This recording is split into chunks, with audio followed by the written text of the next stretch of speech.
창세기 18장 1절에서 8절까지입니다.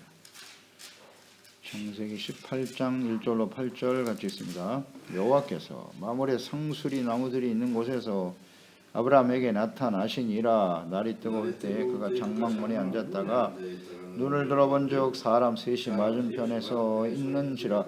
그가 그들을 보자 곧 장막문에서 달려나가 영접하며 몸을 땅에 굽혀 이르되 내 주여, 내가 주께 은혜를 입었사오면 원하건대 조응을 떠나 지나가지 마시옵고 물을 조금 가져오게 하사 당신들의 발을 씻으시고 나무 아래에서 씻소서. 내가 떡을 조금 가져오리니 당신들의 마음을 상쾌하게 하신 후에 지나가소서. 당신들이 종에게 오셨음이니이다. 그들이 이르되 네 말대로 그리하라. 아브라함이 급히 장막으로 가서 사라에게 이르되 속히 고운 가루 세 스가를 가져다가 반죽하여 떡을 만들라 하고, 아브라함이 또 가축되어 있는 곳으로 달려가서 기름지고 좋은 송아지를 잡아 하인에게 주니 그가 급히 요리한지라. 아브라함이 엉긴 젖과 우유와 하인이 요리한 송아지를 가져다가 그들 앞에 차려놓고 나무 아래에 모셔 섬에 그들이 먹으니라. 아멘. 친히 자신을 나타내 보이신 하나님, 아브라함에게 하나님께서 나타나셔서 사라와 사라 사이에서 낳은 아들을 통해서 언약을 이루실 것을 확증해 주시기 위해서요. 이름도 바꿔주셨고 할례를 받아 언약의 표징이 되게 하셨는데요. 이제 본 18장에서는 하나님께서 직접 나타나시네요. 17장에 언약을 해주셨는데요. 내년 이맘때에 그랬으니까 내년 이맘때 이제 곧 자녀를 줄 것이다, 아들을 줄 것이라는 말씀을 하셨는데 18장에 또 나타나셨어요. 친히 강림하셨어요. 이제는 마물에 여호와께서 마물에 상수리 나무들이 있는 곳에서 아브라함에게 나타나시니라. 직접 나타나셨네요. 하나님께서. 아브라함에 대한 하나님의 기대가 굉장히 크신 거예요. 그리고 그 언약에 대한 믿음, 하나님의 그 언약의 말씀들을 어떻게 성취해 갈 것인가, 이게 하루아침에 이루어질 일이 아니거든요. 바다의 모래와 같이 하늘의 별과 같이 그의 백성들이 많아진다는 것은 하나님이 다스리신 하나님의 나라 거룩한 백성들이 아브라함 한 사람을 통해서 이루어져야 하는 일이기 때문에 많은 시간 이렇게 재차 주님께서 친히 나타나시면서까지 확증시켜 주시는 것이구나. 하나님의 마음을 느낄 수가 있어요. 왜 이렇게 나타나실 수밖에 없었는가. 말씀하시는 것으로 충분하지 않다고 생각하시는 거예요. 이게 아브라함이 정말 하나님의 말씀을 믿고 순종을 잘 해야 할 텐데 마음이 느껴지네요. 친히 나타나셨다.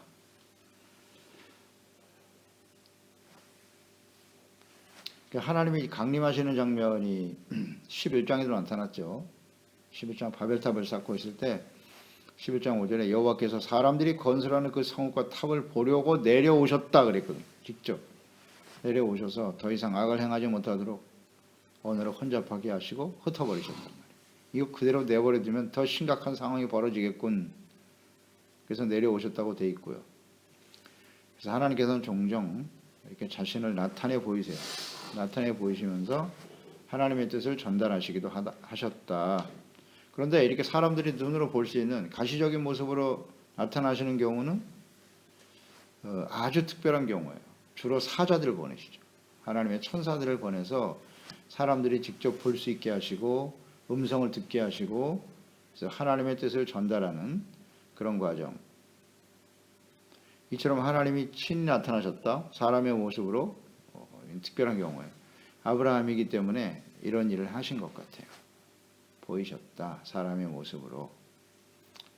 2절에 눈을 들어본 즉 사람 셋이 맞은편에 서 있었다 그러잖아요. 사람의 모습으로 나타나셨다는 거죠. 사람 셋이다. 여호와께서 나타나셨다고 그랬는데 이 세 사람이 왔다는 건 무슨 뜻이고, 이 세 사람을 성부, 성자, 성령으로 해석하는 경우도 있는데 그런 것 같지는 않고요.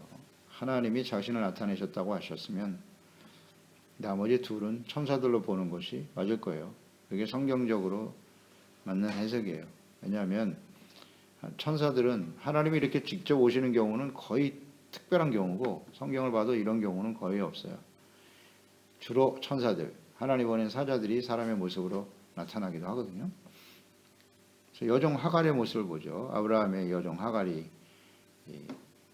아브라함과 사라를 떠났을 때, 도망쳤을 때 여호와의 사자가 나타났다. 창세기 16장에서 보았죠. 7절 9절에 여호와의 사자가 광야의 샘물 곧 술길 샘 곁에서 그를 만났다. 그에게 말씀하셨어요. 여호와의 사자. 이건 천사거든요. 이렇게 보일 수 있도록 사자들이 나타나는 것이 일반적인 모습이에요. 창세기 22장에도 보면 아브라함에게 여호와의 사자가 하늘에서부터 그를 불러 이르시되 아브라함아 아브라함아, 이삭을 제단에 바쳤을 때죠. 그 아이에게 손대지 마. 그때도 여호와의 사자가 이렇게 돼 있고, 창세기 32장 1절로 2절에도 야곱에게 여호와의 사자가 나타나죠. 야곱이 길을 가는데 하나님의 사자들이 그를 만났다. 이렇게 특별히 천사들을 보내서 하나님이 뜻을 전하고, 그런데 여긴 세 사람이니까 하나님 여호와께서 내려오셨다고 1장에 말씀하셨기 때문에 한 분은 하나님, 나머지는 천사들이 함께 수종 들고 내려왔다. 이렇게 보는 것이 맞을 거예요. 문제는 사람의 모습으로 하나님이 찾아오셨다. 여기서 우리는 예수 그리스도의 모습을 묵상하게 되지 않아요? 왜 이렇게 나타나셨겠어요? 이 장면에서. 그걸 한번 생각해 보세요. 13장, 15장, 17장에 계속 하나님께서 나이가 들어가면서 더 이상 아이를 낳을 수 없는 절망적인 상황 속에 처해 있던 아브라함과 사라에게 이름도 바꿔주시고 신이 3번이나 나타나셔서 하나님의 언약을 지금 확증시키고 계신데, 이 장면에서 왜 사람의 모습으로 또 나타나시느냐는 거예요. 온전하지 못하다는 거예요. 하나님이 아시죠. 확실히 하나님의 뜻을 나타내고 그 하나님을 확실히 믿고 순종함에 따를 수 있도록 하기 위해서 보이셨다. 그러면 하나님의 아들 예수 그리스도가 왜 사람의 모습으로 이 땅에 오실 수밖에 없었나요? 이걸 전체를 놓고, 역사 전체를 놓고 한번 보세요. 그 이후에 하나님께서는 천사들이 자꾸 나타나서 하는 얘기를 잘 듣지를 않으니까 선지자들을 보내시는 거 아닙니까? 그 이후에 열왕기 시대 이후에는 하나님의 영으로 감동된 선지자들 통해서 직접 말씀을 하시잖아요. 그래도 안 들어. 모세 같은 경우는 사람이라고 하지만 하나님과 직접 만나서 주님의 음성을 직접 들었고, 그가 하는 말이 막 즉각 실행이 되지 않습니까?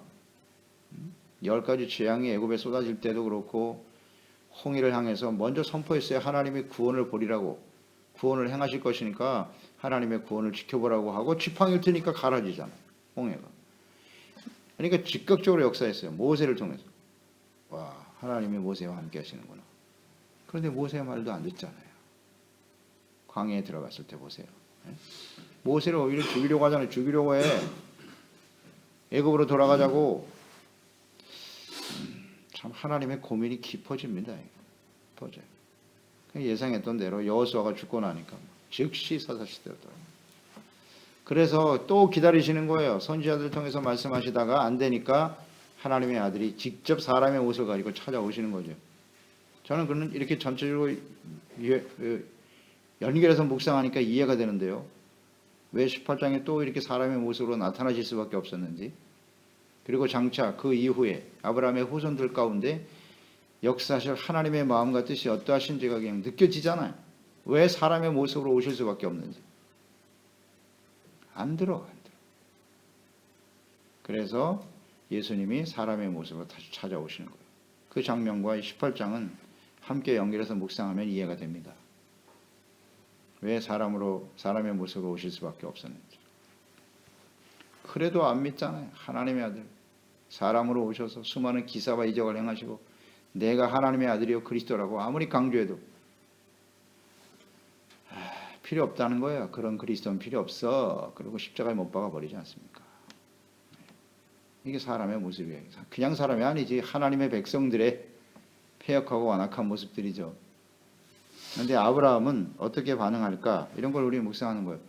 하나님이 사람으로 나타나실 수밖에 없는 상황과 사람으로 오신, 모습으로 오신 하나님을 아브라함은 어떻게 대하는가? 이런 걸 묵상해 보자는 거예요. 그가 그들을 보자 곧 아브라함이죠. 곧 즉시 장막문에 달려나가 영접하여 몸을 땅에 굽혀 이르되 내 주여 내가 주께 은혜를 입었사오면 원하건대 종을 떠나 지나가지 마시옵소서. 이 아브라함의 태도를 보는데요. 자, 이 말씀에 대해서 일반적인 해석들은 이때 아브라함이 천사인 걸 하나님과 천사라는 사실을 몰랐을 것이다. 이렇게 보는 견해가 있어요. 일반적인 견해가 그렇더라고요. 그래서 그 근거를 드는 것이 히브리서 13장 1절로 2절인데요. 형제 사랑하기를 계속하고 손님 대접하기를 잊지 말아라. 이로써 부지 중에 천사들을 대접한 이들이 있었느니라. 이런 말을 하거든요. 이 말씀을 근거로 되는 거예요. 이 당시 아브라함이 천사와 하나님을 알고 대접한 것은 아니다. 이 말씀을 근거로 하는 거예요. 부지 중에 알지 못하는 중에 천사들을 대접했기 때문에 손님 대접하기를 잊지 말아야 된다. 잘 대접해야 된다고. 그런데 제가 아무리 묵상해 봐도 이건 설득력이 없어요. 이 지금 현재 아브라함의 태도를 보면 물론 이것이 그 당시에 근동 지방에 손님을 대접하는 관습인 건 맞아요.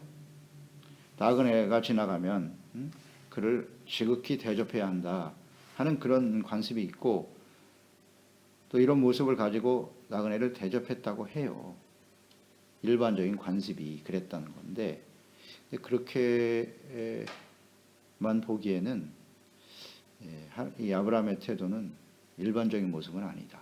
왜냐하면 하나님이 친히 사람의 모습으로 나타나시는 것도 굉장히 특별한 경우고 그래서 저는 한번 이렇게 묵상을 해보는 거예요. 하나님과 천사들이 세 사람의 모습으로 나타났다. 그러면 그 세 사람이 아무리 하나님이 사람의 모습을 가지고 오셨다고 해도 일반적인 사람과 같았을까? 그냥 느껴보는 거예요. 또 아브라함은 하나님을 전혀 모르는 사람이 아니잖아요. 17장에 이미 하나님의 음성을 들었고 하나님의 언약을 약속으로 받은 사람이고 그런 상태잖아요. 그런 상태였고 하나님과 또 교제가 있었던 사람이고 그런 측면에서 한번 묵상을 해보자는 거죠. 하나님의 입장에서 하나님이 나타나셨는데 왜 나타나셨겠어요? 아브라함 때문에 나타나신 거 아니에요. 그러면 아브라함은 어떻게 반응하는 것이 맞지? 이건 일반적인 손님 영접으로 봐야 되나? 저는 그렇게 나름대로 묵상하게 돼요. 물론 이 나그네를 대접하는 것은 주님의 명령이기도 해요. 그래서 그렇게 보았다면 이런 표현들 보세요. 은혜를 얻었사오면 내가 주께, 이 주라는 말을 계속 고백하거든요. 이걸 이제 손님을 높이는 말로 사용하기도 했다 그래요. 당시에는 손님을 주님으로 주로 부르면서 영접했다. 이런 기록들이 있다고 하는데 글쎄요. 주께 은혜를 입어 은혜까지도 강조하나요? 손님한테 무슨 은혜를 받았다는 거야 내가? 그러니까 은혜를 받았사오면 원하건대 종을 떠나지 마시고 종이란 말을 주 종 관계가 손님하고 그 손님을 치르는 사람의 관계일까? 그게 일반적인가요? 그건 아닐 것 같은데요. 이걸 이렇게 일반적으로 모르고 대접했다고 이렇게 해석을 하는데 저는 쉽게 납득이 안 가네요. 이 부분에 대해서. 내가 은혜를 입었다는 거 아니에요? 은혜를 입었다. 원하건대 종을 떠나가지 마시옵고 그래서 은혜를 입었사오면 이라는 말을 다르게 번역하는 성경들을 보면 괜찮으시다면 이 정도로 번역해 놓은 성경도 있고 또 어떤 성경에 보면 간절히 부탁드리오니 이렇게 해석하는 것도 있어요. 이 은혜를 입었사오면이라는 말을. 근데 이렇게 번역하기에는 좀 부족한 것 같아요. 아브라함이 하나님과 천사인 줄 몰라보고 영접했다면 이 말이 맞는데 그렇다고 쳐도 이 아브라함은 굉장히 겸손한 사람이었다. 그렇죠? 나그네 지나가는 사람을 주로 고백할 정도면 그 자신이 얼마나 겸손한 사람이었는가. 자신이 종이다라는 자세로 이런 건 필요한 것 같아요. 그래서 나그네를 영접하는 일은 후일 율법을 통해서도 하나님께서 명령하신 일이죠. 출애굽기에도 그렇고 신명기에도 그렇고 너희가 애굽에 있을 때 나그네였잖아. 그러니까 나그네를 항상 잘 대접해라. 그것은 주님의 율법의 명령이긴 하죠. 그 이후에 마태복음 25장 35절 이하에 보면 양과 염소 기준 나오잖아요. 거기에 35절에 보면 내가 줄일 때 너희가 먹을 것을 주었고 목마를 때 마실 가였고 나그네 되었을 때 영접했다. 이런 표현 하셨거든요. 나그네 되었을 때 영접했다. 그때 38절에 어느 때 나그네 되신 것을 보고 영접했습니까? 우리가 그런 일 기억이 없는데요. 40절에 임금이 대답하여 이르시되 내가 진실로 너에게 이르노니 너희가 여기 내 형제 중에 지극히 작은 자 하나에게 한 것이 곧 내게 한 것이다 라는 말씀을 하시긴 하셨죠. 그래서 마지막 45절 46절에 이렇게 행하지 않은 사람은 영벌이고 이렇게 행한 의인들은 영생에 들어가리라 라는 말씀을 하시기도 하셨어요. 나그네가 누구냐? 지극히 작은 형제 중에 하나를 이렇게 영접할 때 그런 사람들이 양이 되어 하나님 우편에 앉아서 영원한 하나님의 나라를 유업으로 받게 된다 라는 말씀하셨거든요. 그런 말씀과 연결해서 묵상하면 이 아브라함과 같은 늘 겸손한 태도로 나그네를 잘 영접해라 그런 의미이긴 하죠. 그렇게 해석이 가능한데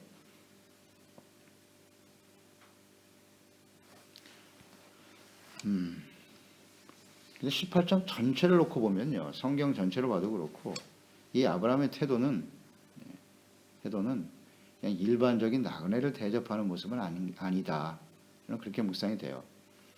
발을 씻길 물을 가져와서 물을 조금 가져오게 하사 당신들의 발을 씻으시고 나무 아래에서 취소서 내가 떡을 조금 가져오리니 5절이 좀 더 분명해지는데 당신들의 마음을 상쾌하게 하신 후에 지나가소서 당신들이 종에게 오셨음이니이다 이런 고백. 종에게 오셨다고. 그들이 이르되 내 말대로 그리하라 이런 대답. 심상치 않은 대답 아니에요? 그리하라. 나그네가 주인한테 이렇게 말합니까? 이런 상황을 보면 이건 아브라함이 종된 마음으로 주님을 대접하는 모습이다. 발을 씻을 물을 제공한다는 것은 손님 중에서도 손님 대접도 최고의 예우를 지금 갖추고 있는 그런 모습으로 보이죠. 그래서 저는 그 이후에 이제 우리가 묵상이 되겠는데 이런 아브라함의 태도와 그다음 이제 9절 이하에 보면 사라가 어디 있느냐 장막에 있나이다 이렇게 시작이 되잖아요. 그러면서 하나님의 말씀을 또 확인시켜 주시면서 이건 하나님이시잖아요. 그러니까 이것이 원인이냐 결과냐 이렇게 볼 수도 있어요. 아브라함이 정말 지극정성으로 겸손한 자세로 나그네를 영접했기 때문에 하나님이심을 나타내시고 그의 축복의 말씀을 주셨다 이렇게 볼 수도 있는데요. 1절의 시작이 여호와께서 아브라함에게 나타나셨다 그랬거든요. 나타내신다는 게 뭔데? 계시잖아요. 계시 보여주셨다는 거잖아요. 그렇지 않나요? 그러니까 하나님이 사람의 모습으로 나타나셨기 때문에 아브라함이 그것을 바르게 반응한 것이 아닐까? 저는 이렇게 해석하는 게 맞을 것 같은데요. 그 이후의 모습을 보세요. 즉각적으로 사람이 이렇게 바뀌나 갑자기? 아니라고 봐요. 아브라함은 봤다. 깨달았다. 하나님이 임하신 것을 알았다. 왜냐하면 예수님께서 사람의 몸으로 오셨을 때도 보세요. 아무도 몰랐지만 알고 나와서 경배하는 사람들이 있잖아요. 그리고 예수님이 하나님의 아들이라는 사실을 세례 요한도 알아봤고 그렇죠? 알아본 거예요. 그런 걸로 연결해서 묵상을 해보면 그냥 단순한 나그네 대접은 아닌 것 같다. 그렇게 묵상이 되네요. 당신의 종들입니다. 종에게 오셨습니다. 이런 표현은 아무나 할 수 있는 표현은 아닌 것으로 보여요.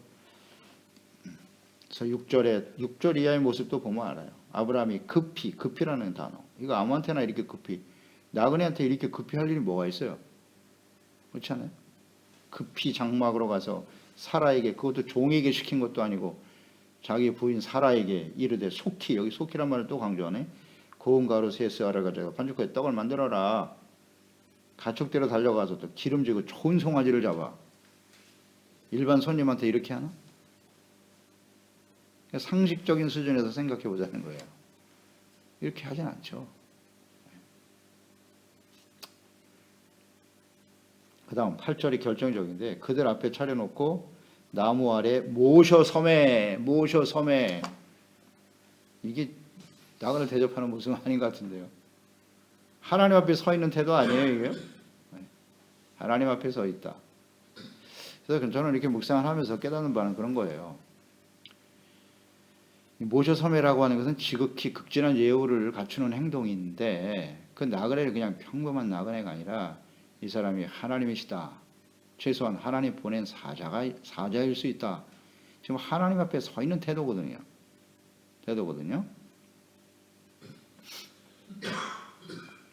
그러니까 하나님께서 이 목적을 우리가 알면 돼요. 아브라함이 지금 사람의 모습으로 하나님이 아브라함에게 사람의 모습으로 나타나신 이유가 뭐예요? 목적이 뭐예요? 아브라함과 친밀하게 교제하기 위해서 또 그에게 주신 약속의 말씀을 더욱 확증시켜 주시기 위해서 이렇게 나타나신 거 아닙니까? 그게 목적이죠. 그렇다면 아브라함이 그 사람들은 몰라보면 또 어떡할 거야? 그렇잖아요. 몰라보고 그냥 지나치면 어떡할 거냐고요. 그러면 하나님이 나타나신 목적이 이루어질 수가 없잖아요. 이런 측면에서 묵상을 해보자는 거예요.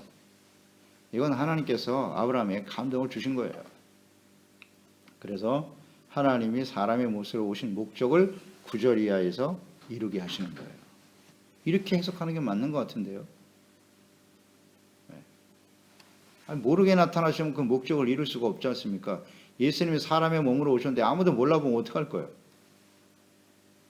이런 거거든요. 하나님의 계시라는 게 나타나는 건 계시인데 그 계시는 특별한 사람들에게는 이렇게 알게 하신다고요. 보게 하시는 게 계시잖아요.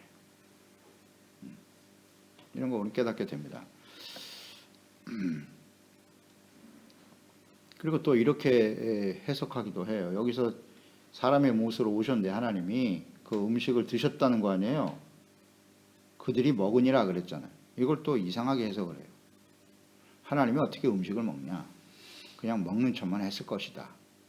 이렇게 해석하는 사람들도 있어요. 그러니까 이 음식을 먹으셨다는 것은 음식을 나눈다는 것은 교제잖아요. 그러니까 하나님이 아브라함과 교제하기 위해서 오셨기 때문에 그 식사를 하는 게 맞아요. 그래서 식사하는 과정에서 이제 9절에 말씀하시는 거잖아요. 교제가 중요하다.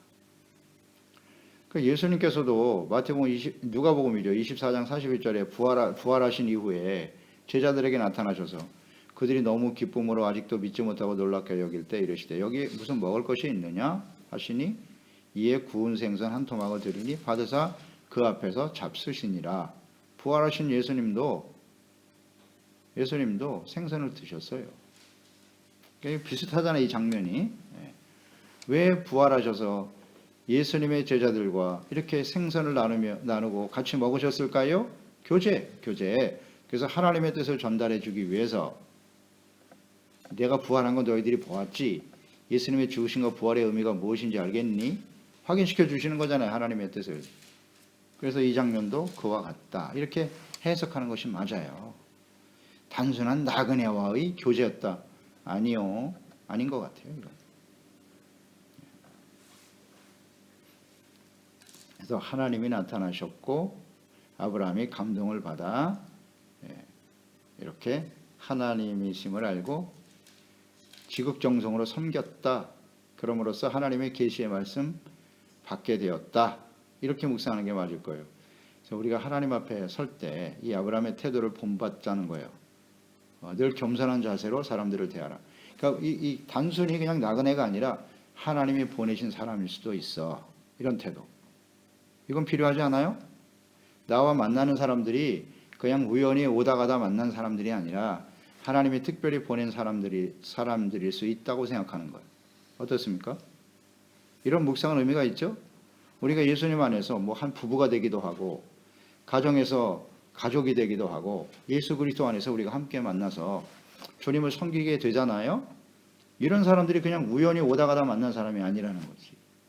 하나님이 특별히 나에게 만나게 하신 사람일 거야? 이런 생각을 가지고 겸손한 자세로 지극정성으로 대접하고 이런 건 필요하지 않을까? 이런 거 묵상이 되는 거예요. 혹시 이를 통해서 하나님이 나에게 또 하시는 말씀이 있을까? 이런 태도. 이것은 아브라함을 통해서 배울 수 있는 거고 중요한 것은 하나님의 측면에서 왜 나타나셨느냐가 중요한 거예요. 그냥 밥이나 한 끼하고 지나가는 그런 사이가 아니라 하나님의 말씀을 주시잖아요. 이렇게 말씀을 주시잖아요. 이거 중요합니다. 그래서 하나님의 말씀과 뜻을 함께 나누고 온전케 하시는 과정, 이것이 하나님의 자신을 나타내시는 뜻이다. 또 우리가 그런 사람이 되어야 하지 않겠나? 하나님의 사자로 보내심을 받은 사람들 아니에요? 예수님도 보내셨고 예수님도 우리를 또한 보내신다고 하셨잖아요. 하나님이 나를 보내신 것처럼 나도 너희를 보내노라. 보냈다 이거죠. 그러니까 우리가 가서 주님의 말씀에 복음의 말씀을 전하고 증거하기 위해서 보내심을 받았는데 사자 입장이죠. 사자 입장. 우리가 또 사자 입장이기도 하단 말이에요. 예수님을 영접함으로써 우리가 구원받게 된 것처럼 또한 우리가 사자가 되어갈 때 우리를 영접하는 사람들이 이런 복을 받겠구나. 그게 우리가 지난 마태복음 10장에서 묵상되는 바죠. 영접하는 자가 받는 상, 영접하는 자는 곧 그 이름을 믿는 자, 영접하는 자는 하나님의 자녀가 되는 권세를 얻게 된다. 야, 그래서 이 영접이라는 게 대단히 중요한 의미가 있구나. 다시 한번 깨닫게 되네요. 주님의 보내신 그 말씀들을 반드시 영접하고 받아들여야 돼요. 겸손하게. 그럴 때 하나님의 은혜가 우리의 심령 속에, 가정에, 교회와 우리 인생 속에 이루어지게 되겠지요. 기도하겠습니다. 하나님 아버지, 주님께서 살아계신 하나님께서 사람의 모습으로 천사들과 함께 아브라함에게 나타나셨네요. 특별한 경우죠. 하나님이 사람의 모습으로 나타나셨다. 이 아브라함은 정말 겸손하네요. 지극정성으로 자신을 종으로 고백하면서 그들을 주로 영접하는, 종이 주님을 대접하는 것처럼 지극정성으로 대접했다는 거예요. 하나님께서 아브라함에게 감동하셨고 이 소중한 만남과 교제를 통해서 다시 한번 언약을 확증시켜 주시면서 하나님의 뜻을 이루어가는 아름다운 교제와 만남이 되었도다. 그렇습니다. 우리가 예수 그리스도를 영접하는 순간 우리는 하나님의 자녀가 된 것이죠. 그래서 하나님을 그리스도의 몸된 교회에 임하신 하나님, 그래서 지극정성으로 우리는 예배를 드리는 거예요. 또 하나님의 말씀을 전하는 종들과 또 우리 소중한 지체들이 그저 우연한 만남이 아니라 오다가다 만난 사람들이 아니잖아요. 하나님의 특별한 섭리 가운데 우리가 만났으니 서로를 귀하게 여기고 또 선포되는 말씀을 통해서 하나님의 뜻을 깨닫고 주님의 약속의 말씀을 새롭게 하며 서로를 귀하게 여기면서 하나님의 의를 이루어가는 것이 우리 그리스도인의 삶이 아니겠습니까? 그러니까 하나님 앞에 서는 그날까지 이 소중한 만남과 인연들을 귀하게 여기고 주님의 말씀과 뜻을 세워가는 일에 겸손한 자세로 감사와 기쁨으로 섬기며 하나님의 나라와 뜻을 세워가는 지혜로운 종들이 되게 하소서. 예수님의 이름으로 기도드리옵나이다. 아멘.